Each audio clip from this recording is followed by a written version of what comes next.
Hi hello ನಮಸ್ತೆ. ನಾನಿವತ್ತಿನ ರೆಸಿಪಿಯಲ್ಲಿ ಇದ್ದಕ್ಕಿದ್ದ ಹಸಿ ಅವರೆಕಾಳನ್ನ ಯೂಸ್ ಮಾಡಿಕೊಂಡು ಯಾವ ರೀತಿಯಾಗಿ ಚಿಕನ್ ಸಾಂಬಾರನ್ನ ಮಾಡೋದು ಅಂತ ನಾನು ಇವತ್ತಿನ ವಿಡಿಯೋದಲ್ಲಿ ನಿಮ್ಮೆಲ್ರಿಗೂ ತಿಳಿಸ್ಕೊಡ್ತಾ ಇದ್ದೀನಿ. ಇನ್ನೂ ನನ್ನ ಚಾನಲ್ನ ಸಬ್ಸ್ಕ್ರೈಬ್ ಆಗಿಲ್ಲ ಅಂದರೆ ಪ್ಲೀಸ್ ಸಬ್ಸ್ಕ್ರೈಬ್ ಆಗಿ, ಹಾಗೆ ಬೆಲ್ ಬಟನ್ನ ಕ್ಲಿಕ್ ಮಾಡೋದನ್ನ ಮರಿಬೇಡಿ. ಬನ್ನಿ ಹಾಗಾದರೆ ಇವತ್ತಿನ ವಿಡಿಯೋದಲ್ಲಿ ಮುದ್ದೆಗೆ ಕಾಂಬಿನೇಷನ್ ಆಗುವಂತಹ ಒಂದು ಚಿಕನ್ ಸಾಂಬಾರನ್ನ ಯಾವ ರೀತಿಯಾಗಿ ಮಾಡೋದು ಅಂತ ನೋಡೋಣ. ಅದರಲ್ಲೂ ಅವರೆಕಾಳನ್ನ ಹಾಕಿ ಮಾಡೋದ್ರಂತೂ ಸೂಪರ್ ಟೇಸ್ಟಿ ಅಂತಲೇ ಹೇಳೋದು. ಮೊದಲನೇದಾಗಿ ನಾನಿಲ್ಲಿ ಒಂದು 3/4 kg ಆಗುವಷ್ಟು ಚಿಕನ್ನ ಅರಿಶಿನದ ಪುಡಿ ಹಾಕಿ ನೀಟಾಗಿ ತೊಳೆದು ರೆಡಿ ಮಾಡಿ ಇಟ್ಕೊಂಡಿದ್ದೀನಿ. ಯಾವಾಗಲೂ ಹೇಳ್ದಂಗೆ ನಾನು ಸ್ವಲ್ಪ ಅರಿಶಿನದ ಪುಡಿನ ಹಾಕಿ ಚಿಕನ್ನ ತೊಳ್ಕೊಳ್ಳಿ, ಸ್ಮೆಲ್ ಬರೋದಿಲ್ಲ. ನೆಕ್ಸ್ಟ್ ನಾನಿವಾಗ ಚಿಕನ್ಗೆ ಮಸಾಲೆನ ರೆಡಿ ಮಾಡ್ಕೊಳ್ಳೋಣ. ಒಂದು ಅರ್ಧ ಹೋಳು ಆಗುವಷ್ಟು ತೆಂಗಿನಕಾಯಿ, ಹಾಗೆ 1 ಸ್ಪೂನ್ ಆಗುವಷ್ಟು ಮೆಣಸು, ಹಾಗೆ 1 ಗೆಡ್ಡೆ ಆಗುವಷ್ಟು ಬೆಳ್ಳುಳ್ಳಿ, ಒಂದು 3 ಹಸಿಮೆಣಸಿನ್ಕಾಯಿ, ಹಾಗೆ ಒಂದು 2 ಇಂಚು ಆಗುವಷ್ಟು ಶುಂಠಿ, ಹಾಗೆ 1 ಟೊಮೊಟೊ, ಹಾಗೆ 1 ಗೆಡ್ಡೆ ಆಗುವಷ್ಟು ಈರುಳ್ಳಿ, ನೆಕ್ಸ್ಟು ಸ್ವಲ್ಪ ಕೊತ್ತಂಬರಿ ಸೊಪ್ಪು, ಹಾಗೆ 1 ಹಿಡಿ ಆಗುವಷ್ಟು ಪುದೀನ ಸೊಪ್ಪು. ಇಷ್ಟನ್ನು ಸಹ ನಾನಿವಾಗ ಮಸಾಲೆನ ರುಬ್ಬೋದಕ್ಕೆ ರೆಡಿ ಮಾಡಿ ಇಟ್ಕೊಂಡಿದ್ದೀನಿ. ಇದಿಷ್ಟನ್ನು ಸಹ ನಾವು ಯಾವುದೇ ಕಾರಣಕ್ಕೂ ಹುರ್ಕೊಳ್ಳಲ್ಲ. ನಾನಿವಾಗ ಒಂದು ಮಿಕ್ಸಿ ಜಾರ್ಗೆ ಹಾಕ್ಕೊಂಡು ನೀಟಾಗಿ ಇದಿಷ್ಟು ಸಾಮಗ್ರಿಗಳನ್ನು ನೀಟಾಗಿ ರುಬ್ಕೊಳ್ಳೋಣ.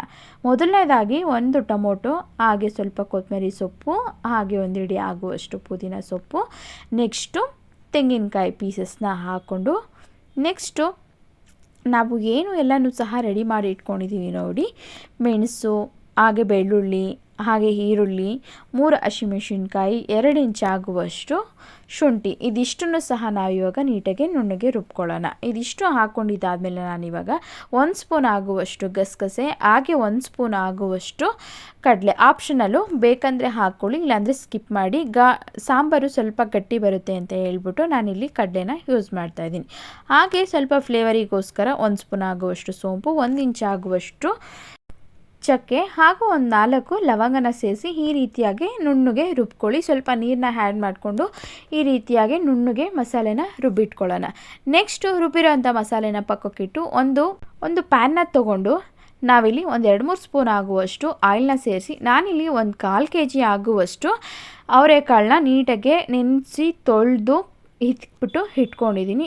ನಾವಿವಾಗ ಏನು ಮಾಡಬೇಕಪ್ಪ ಅಂತಂದರೆ, ಎಣ್ಣೆಲಿ ಹಾಕಿ ಸ್ವಲ್ಪ ಒಂದು 5-10 ನಿಮಿಷಗಳ ಕಾಲ ನಾವಿವಾಗ ಲೋ ಫ್ಲೇಮಲ್ಲಿ ಇಟ್ಕೊಂಡು ಚೆನ್ನಾಗಿ ಫ್ರೈ ಮಾಡ್ಕೊಳ್ಳೋಣ. ಏನಕ್ಕಪ್ಪ ಈ ರೀತಿಯಾಗಿ ಮಾಡ್ತೀವಿ ಅಂತಂದರೆ, ಅವರೆಕಾಳು ಹಸಿ ಸ್ಮೆಲ್ ಇರುತ್ತಲ್ವ, ಸ್ವಲ್ಪ ಎಣ್ಣೆಲಿ ಫ್ರೈ ಮಾಡಿಕೊಂಡೆ ಟೇಸ್ಟು ಚೆನ್ನಾಗಿ ಬರುತ್ತೆ ಅಂತ ಹೇಳ್ಬಿಟ್ಟು, ಹಾಗೆ ಸ್ವಲ್ಪ ಚೆನ್ನಾಗಿ ಹಸಿ ಸ್ಮೆಲ್ಲನ್ನು ಹೋಗಿ ಚೆನ್ನಾಗಿ ಫ್ಲೇವರು ಚೆನ್ನಾಗಿ ಬರುತ್ತೆ, ಮತ್ತು ಟೇಸ್ಟನ್ನು ಸಹ ಚೆನ್ನಾಗಿ ಬರುತ್ತೆ ಅಂತ ಹೇಳ್ಬಿಟ್ಟು ನಾನಿವಾಗ ಅವರೆಕಾಳನ್ನ ನೀಟಾಗಿ ಹುರ್ಕೊತಾ ಇದ್ದೀನಿ. ಎಣ್ಣೆಲಿ ಫ್ರೈ ಮಾಡ್ಕೊಳ್ಳೋಣ. ಸ್ವಲ್ಪ ಗೋಲ್ಡನ್ ಬ್ರೌನ್ ಬರೋವರೆಗೂ ನಿಧಾನವಾಗಿ ಲೋ ಫ್ಲೇಮಲ್ಲಿ ಇಟ್ಕೊಂಡು ಫ್ರೈ ಮಾಡ್ಕೊಳ್ಳೋಣ. ನೋಡಿ, ಈ ರೀತಿಯಾಗಿ ಕಲರ್ ಚೇಂಜ್ ಆದರೆ ಸಾಕು. ನೆಕ್ಸ್ಟ್ ನಾವಿವಾಗ ಅದನ್ನು ಸಹ ಕಾಳನ್ನ ಪಕ್ಕಕ್ಕೆ ಇಟ್ಬಿಟ್ಟು ಒಂದು ಕುಕ್ಕರ್ಗೆ ನಾನಿವಾಗ ಒಂದು 2-3 ಸ್ಪೂನ್ ಆಗುವಷ್ಟು ಆಯಿಲ್ನ ಸೇರಿಸ್ತಾ ಇದ್ದೀನಿ. ಆಯಿಲು ಚೆನ್ನಾಗಿ ಬಿಸಿಯಾಗಿದ್ದಾದಮೇಲೆ ಒಂದು ಅರ್ಧ ಗೆಡ್ಡೆ ಈರುಳ್ಳಿನ ಸಣ್ಣದಾಗಿ ಕಟ್ ಮಾಡಿ ಎಣ್ಣೆಗೆ ಸೇರಿಸ್ಕೊತಾ ಇದ್ದೀನಿ. ಈರುಳ್ಳಿ ಸ್ವಲ್ಪ ಚೆನ್ನಾಗಿ ಫ್ರೈ ಆಗಿದ್ದಾದಮೇಲೆ ನಾವು ಏನು ತೊಳೆದು ರೆಡಿ ಮಾಡಿ ಇಟ್ಕೊಂಡಿದ್ದೀವಿ ನೋಡಿ, ಚಿಕನ್ನ ಸೇರಿಸ್ತಾ ಇದ್ದೀನಿ. ನಾವು ಚಿಕನ್ನು ಹಾಕಿದ ಮೇಲೆ ಸ್ವಲ್ಪ 1 ಹಿಡಿ ಆಗುವಷ್ಟು ಟೇಸ್ಟಿಗೆ ಅಷ್ಟೇ ಉಪ್ಪನ್ನ ಹಾಕ್ಕೊತಾ ಇದ್ದೀನಿ. ಹಾಗೆ ಒಂದು ಚಿಟಿಕೆ ಆಗುವಷ್ಟು ಅರಿಶಿನದ ಪುಡಿ. ಯಾವುದೇ ಅಡುಗೆಗೂ ಸಹ ನಾವು ಇವಾಗ ಸ್ವಲ್ಪ ಅರಿಶಿನದ ಪುಡಿನ ಸೇರಿಸಿ ಫ್ರೈ ಮಾಡ್ಕೋಬೇಕು. ಅರಿಶಿನದ ಪುಡಿ ಆರೋಗ್ಯಕ್ಕೆ ಒಳ್ಳೆಯದು. ಈ ರೀತಿಯಾಗಿ ಉಪ್ಪು ಮತ್ತು ಅರಿಶಿನದ ಪುಡಿ ಹಾಕಿ ಚೆನ್ನಾಗಿ ಫ್ರೈ ಮಾಡಿಕೊಂಡು ಈ ರೀತಿಯಾಗಿ ಚೆನ್ನಾಗಿ ಚಿಕನಲ್ಲಿ ನೋಡಿ ನೀರು ಬಿಟ್ಕೊಬೇಕು. ನೀರಿನಾಂಶ ಎಲ್ಲನೂ ಬಿಟ್ಕೊಂಡಿದ್ದಾದಮೇಲೆ ನಾವು ಏನು ರುಬ್ಬಿ ರೆಡಿ ಮಾಡಿ ಇಟ್ಕೊಂಡಿದ್ವಲ್ಲ ಆ ಮಸಾಲೆನ ನೀರು ಹಾಕಿ ಚೆನ್ನಾಗಿ ಸೇರಿಸ್ಕೊತಾ ಇದ್ದೀನಿ. ಸ್ವಲ್ಪ ಮಿಕ್ಸಿ ಜಾರ್ನು ಸ್ವಲ್ಪ ತೊಳೆದ್ಬಿಟ್ಟು ಅದರಲ್ಲಿರೋ ಮಸಾಲೆ ಎಲ್ಲನೂ ಸ್ವಲ್ಪ ಹಾಕ್ಕೊತಾ ಇದ್ದೀನಿ. ನಿಮಗೆ ಯಾವ ಹದ ಬೇಕೋ ಆ ಹದ ನೋಡಿಕೊಂಡು ನೀವು ಸಾಂಬಾರನ್ನ ರೆಡಿ ಮಾಡ್ಕೊಳ್ಳಿ. ನನಗೆ ಸ್ವಲ್ಪ ಚಪಾತಿಗೆ ಸ್ವಲ್ಪ ಗಟ್ಟಿ ಬೇಕು ಅಂತ ಹೇಳ್ಬಿಟ್ಟು ಈ ಹದದಲ್ಲಿ ರೆಡಿ ಮಾಡ್ಕೊಂಡಿದ್ದೀನಿ. ನೆಕ್ಸ್ಟು ಸ್ವಲ್ಪ ಕುದಿ ಬಂದಿದ್ದಾದಮೇಲೆ ಸಾಂಬಾರು ನಾವು ಏನು ಆಗಲೇ ಹುರಿದು ಇಟ್ಕೊಂಡಿದ್ವಿ ನೋಡಿ, ಇಟ್ಕದ ಬೇಳೆನ ಸೇರಿಸೋಣ ಮಸಾಲೆ ಜೊತೆಗೆ. ಈ ರೀತಿಯಾಗಿ ಮಾಡಿಕೊಂಡ್ರೆ ಇಟ್ಕದ ಬೇಳೆನೂ ಸಹ ಬೇಗನೆ ಬೆಂದ್ಬಿಡುತ್ತೆ. ಅದಕ್ಕೋಸ್ಕರ ನಾವಿಲ್ಲಿ 3/4 ಭಾಗ ಚಿಕನು ಸಾಂಬಾರಲ್ಲಿ ಬೆಂದಾಗಿದ್ದಾದಮೇಲೆ ನಾವು ಹುರ್ಕೊಂಡಿರ್ತೀವಲ್ವ, ಸ್ವಲ್ಪ ಆಲ್ರೆಡಿ ಅಲ್ಲೇ ಸ್ವಲ್ಪ ಬೆಂದಿರುತ್ತೆ. ನೆಕ್ಸ್ಟು 2 ಸ್ಪೂನ್ ಆಗುವಷ್ಟು ಧನಿಯಾ ಪುಡಿ, ಹಾಗೆ ನಾವು ಒಂದು ಅರ್ಧ ಸ್ಪೂನ್ ಆಗುವಷ್ಟು ಚಿಲ್ಲಿ ಪುಡಿನ ಸೇರಿಸ್ತಾ ಇದ್ದೀನಿ. ಚಿಲ್ಲಿ ಪುಡಿ ಏನಕ್ಕಪ್ಪ ಕಮ್ಮಿ ಹಾಕ್ಕೊತಾ ಇದ್ದೀನಿ ಅಂದರೆ, ಆಗಲೇ ನಾವು ರುಬ್ಬೋದಕ್ಕೂ ಸಹ 3 ಹಸಿಮೆಣಸಿನ್ಕಾಯಿನ ಸೇರಿಸ್ಕೊಂಡಿದ್ದೀವಿ. ನೆಕ್ಸ್ಟು 1 ಸ್ಪೂನ್ ಆಗುವಷ್ಟು ಚಿಕನ್ ಮಸಾಲಾನ ಸೇರಿಸ್ಕೊಳ್ಳಿ. ಅದು ಆಪ್ಷನಲ್ಲು, ಬೇಕಂದರೆ ಟೇಸ್ಟಿಗೆ ಹಾಕ್ಕೊಳ್ಳಿ, ಇಲ್ಲಾಂದರೆ ಸ್ಕಿಪ್ ಮಾಡಿ. ಟೇಸ್ಟ್ ಚೆನ್ನಾಗಿರುತ್ತೆ ಅಂತ ಹೇಳ್ಬಿಟ್ಟು ನಾನಿಲ್ಲಿ 1 ಸ್ಪೂನ್ ಆಗುವಷ್ಟು ಚಿಕನ್ ಮಸಾಲ ಹಾಕಿ ಕುಕ್ಕರ್ ಕ್ಯಾಪ್ನ ಕ್ಲೋಸ್ ಮಾಡಿ ಜಸ್ಟ್ ಒಂದೇ ಒಂದು ವಿಜಿಲ್ನ ತಗೊಂಡಿದ್ದೀನಿ. ಒಂದೇ ಒಂದು ವಿಜಿಲ್ ಕೂಗಿಸಿ ಬೇಗನೆ ಚಿಕನ್ನು ಎಲ್ಲನೂ ಬೆಂದ್ಬಿಡುತ್ತೆ. ಮತ್ತು ಅವರೆಕಾಳು ಹಾಕಿರೋದ್ರಿಂದ ಜಾಸ್ತಿ ಬೇಯಿಸೋ ಅವಶ್ಯಕತೆ ಇರಲ್ಲ. ಕಾಳೆಲ್ಲನೂ ಬೆಂದೋಗ್ಬಿಟ್ರೆ ಚೆನ್ನಾಗಿರಲ್ಲ. ಈ ರೀತಿಯಾಗಿ ಬಾಯಿಗೆ ಸಿಕ್ಕಿದ್ರೇ ಅವರೆಕಾಳು ಸಾಂಬಾರು ಚೆನ್ನಾಗಿರೋದು. ಚಿಕನ್ ಹಾಕಿ ಮಾಡಿರೋಂತಹ ಅವರೆಕಾಳು ಸಾಂಬಾರು ಚೆನ್ನಾಗಿರೋದು.